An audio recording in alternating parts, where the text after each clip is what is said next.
It's the motherfucking player Player haters. Oh, yeah. Player haters.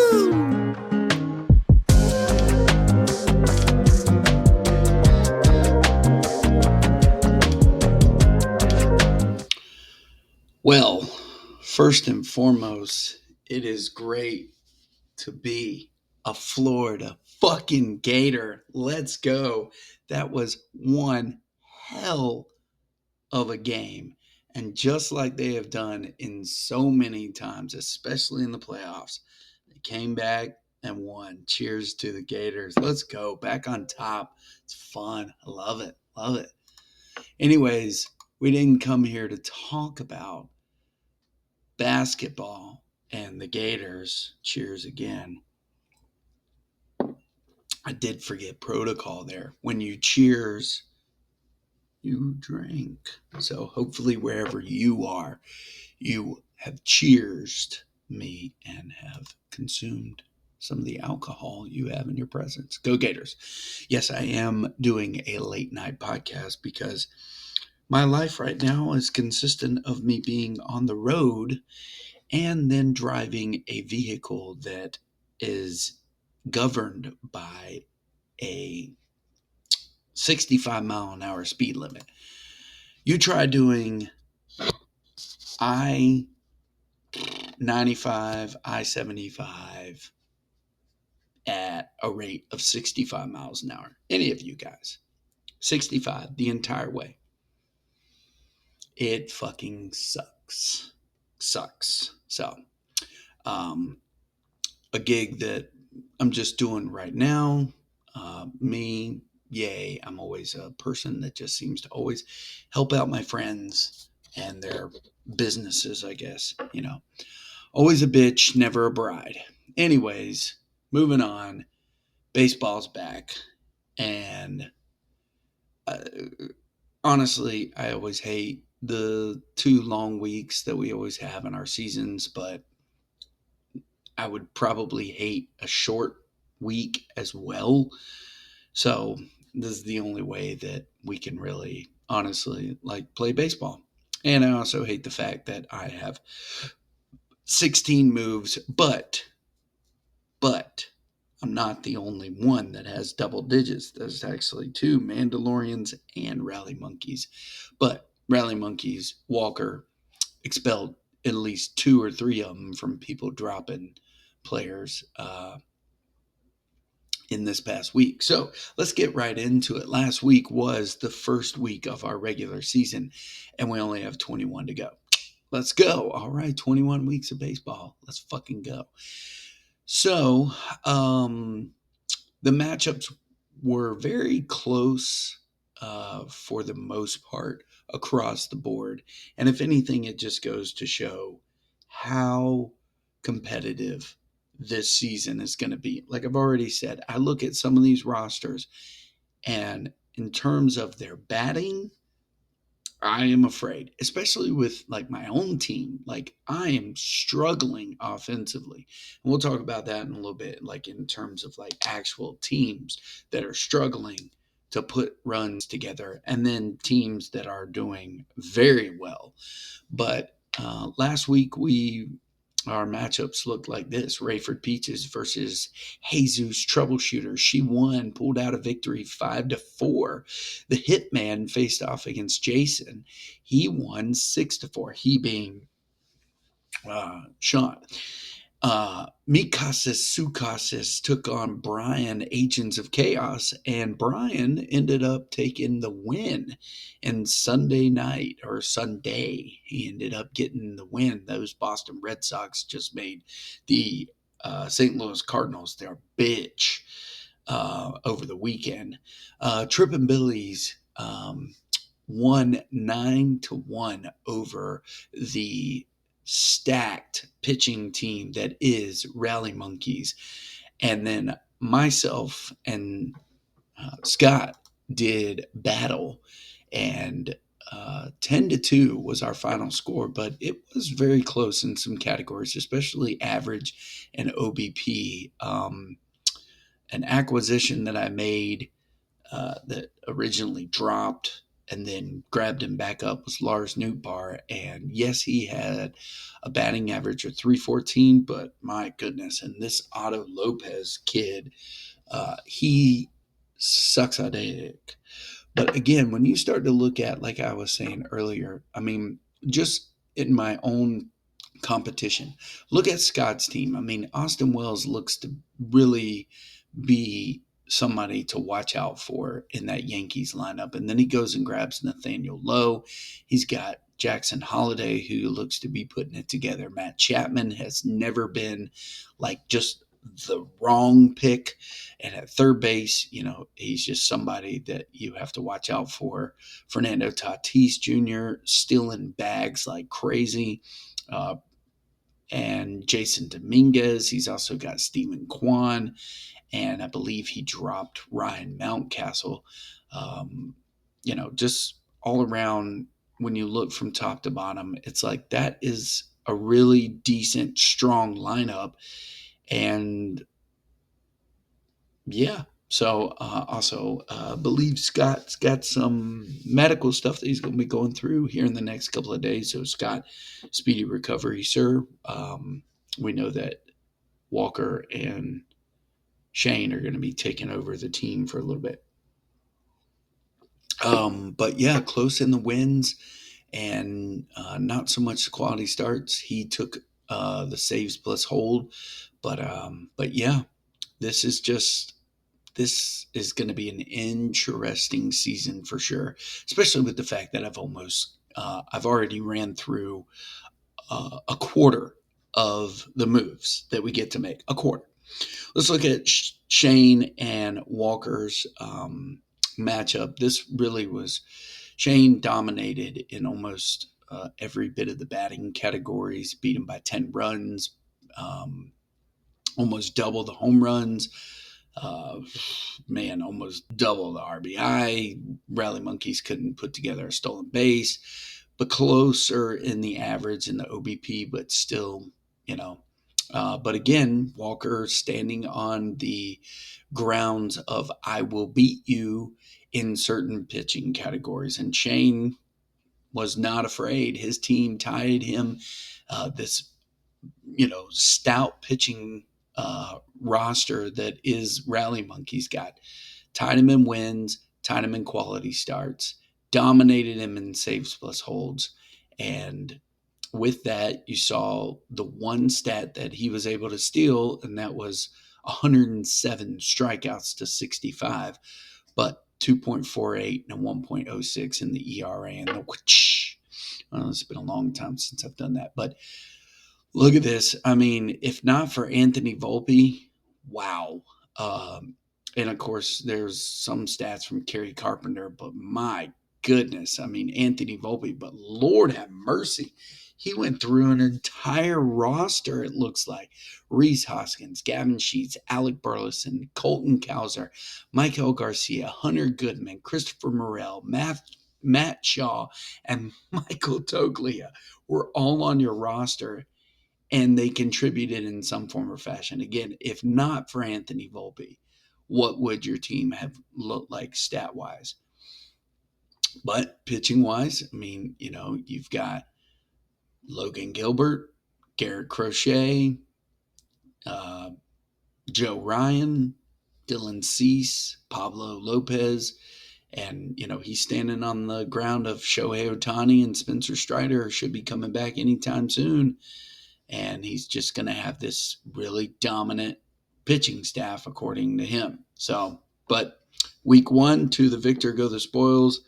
Shane dominated and took first place, which I've always found to be funny. It's like there were no stats that were tied in my matchup, and yet because you got 2 of them tied, you're number 1, or we're tied, whatever. But it just goes back to last year. I'm number 2, you're number 1. You got the Franklin several times. I do not. This matchup right here probably just sticks inside Eric's crawl. He's probably pissed off. 6-5. I know he's happy right now, but Eric was able to take uh, 4 of the 6 batting stats. They tied in stolen bases, but Josh was able to get 58 ribbies. Eric won average and OBP, very close in those numbers, 17-13 in the home runs and won by 1 run. Benchwarmers, however, loves to also follow in Walker's footsteps and grab some pitchers. And my God, 11 wins, 8 quality starts, and a .95 whip. Not too many people are going to be able to compete with that. And of course, he's got names like Robbie Ray, Yoshino Yamamoto, Seth Lugo. Jesus Luzardo looks to be this year's fucking Cy Young winner already out the gate. Lodolo looks pretty good. Um, and Sandy Alcantara, he's healthy and ready to roll. So that's going to be interesting for sure to see, what Josh is able to do. Because looking at Josh's team, he's strong there, but he's also then lacking in some of the categories. But when you start to think about the fact he's got Aaron Judge, my God, look at the fucking numbers: 14, 6, and 17 and 2 stolen bases. Wow. He honestly embarrasses anybody that doesn't take him number one. Cheers to me not doing that.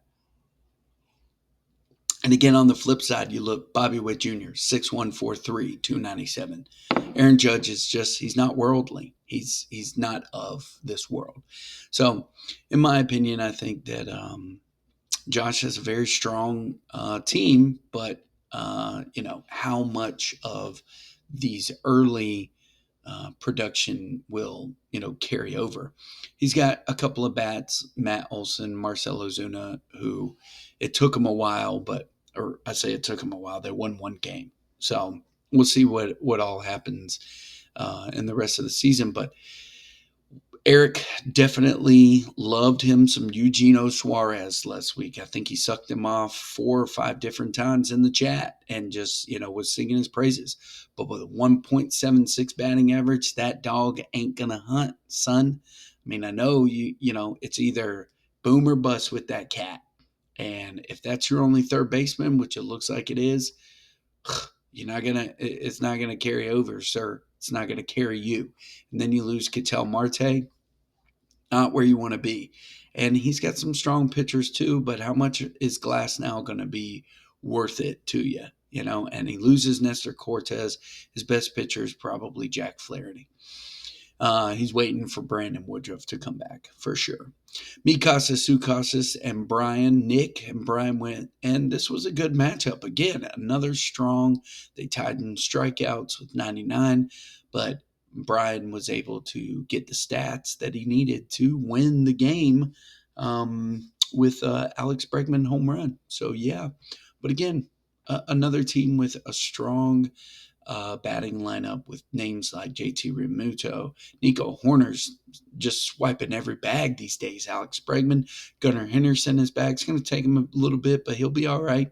And then Bryce Terang's doing great things for him too.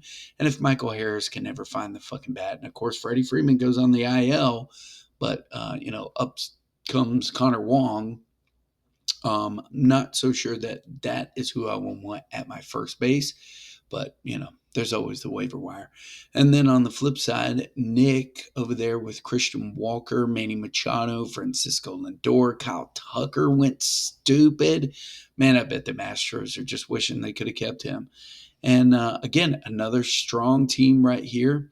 And then he's got guys like Logan Webb, Spencer Getty goes out and just swipes Justin Steele. God, I really wanted to grab him up and just couldn't click yes quick enough. So, Nick's another team, just strong. Let's blaze through these last 2, not to take anything away from them, but I'm getting kind of fucking sleepy. Sean, actually, let me see where we're at on the time. Yeah, I'm only 15 minutes in. Sean and Jason doing battle. Again, another close matchup. And again, it just goes back to what I said. This is probably how this season's going to be. We all look to have really solid rosters when it comes to batting and a good balance of pitching, except for when you face off against Walker's team. But I say that the Hitman had 116 strikeouts and Jason had 110.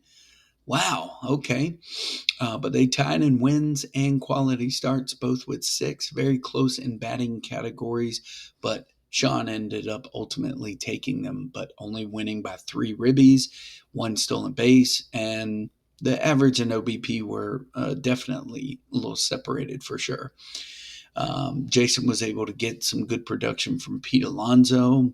Wyatt Langford's doing some pretty good things. Go Gators. Jackson Churio, another good bat. And then you look over on the flip side. Julio Rodriguez. I bet Josh is just like, really? Where have those numbers always been for me? And Ellie De La Cruz, 2 superstars. Christian Campbell, he's showing out. Again, strong lineup right here. And Matt McLean, he was doing some good things, and now he's day-to-day, but man, you just look at that lineup and you say, wow, okay, this is going to be a very interesting year for sure. And then let's look at the last matchup, Ray versus Jesus. This one was close, but Ray was able to get it together, and she ended up coming back and coming close to tying him, or at least getting the home runs. But Troubleshooters just has a powerhouse of a team when it comes to that, and he started the week off really with a lot of juice. 62 runs. I believe that was the most of the week. 21 home runs, 53 ribbies. But my God, did anybody see the fact that Ray had 14 fucking stolen bases? Holy shit. They tied in saves, quality starts, and wins. She was able to take strikeouts, ERA, at a beautiful .97 whip. But my goodness, she got some stolen bases from O'Neal Cruz. If that kid can stay healthy, Jesus. Nick Castellanos, Jose Ramirez, James Wood. She's got some good names. O'Neal Cruz, Jazz Chisholm, Marcus Semien. That's a strong lineup. And then look on the flip side. Mookie Betts, Bryce Harper, Jordan Westberg, Tommy Edman is looking really good. Brent Rooker, Lawrence Butler. I mean, these are good names in everybody's lineup. Then you look at, she has the first no-hitter thrown or shutout. I think Nathan Eovaldi did that.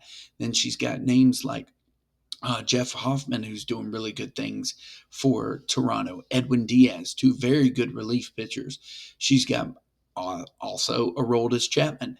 She's got probably she boosted when she made the trade in her pitching staff with Framber Valdez and Zach Wheeler. So she's got some pretty good starting pitchers. Hunter Green also is in the mix. And then you got on the flip side, Trevor McGill, he picked up Jose Alvarado. He's got Aaron Nola. Matthew Boyd's looking pretty good. Zach Lytle. But unfortunately, Blake Snell goes on the line on the IL. So again, just strong teams for everybody, in my opinion, and strong production from everybody. And that's why 4 of the 5 matchups were as close as they were. The furthest one was the Hitman versus Tortured Baseball Department, 6-4. And then you look at Shane and myself's matchup against Scott and Walker. Those were the big ones.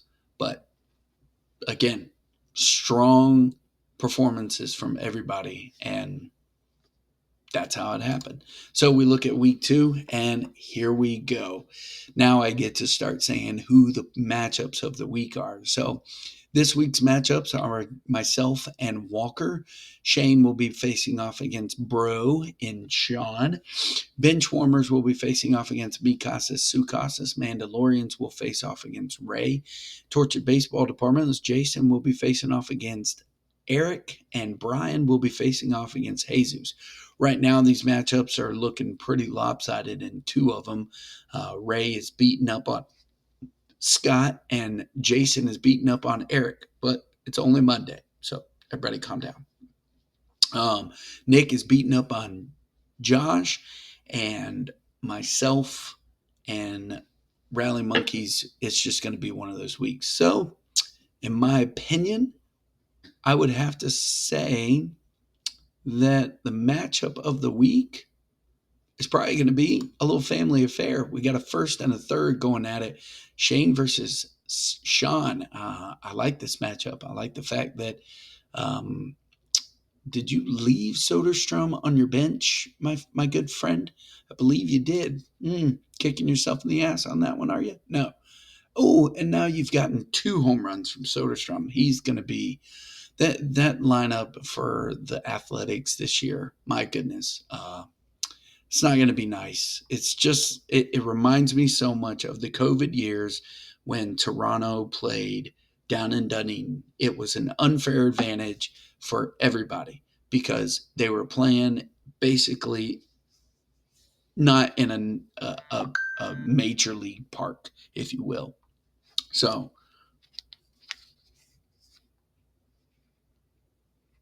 sorry, I got a text message. Why would I get one so damn late? Oh, that's from Eric. Best season ever. But yeah, Soderstrom just hit another home run.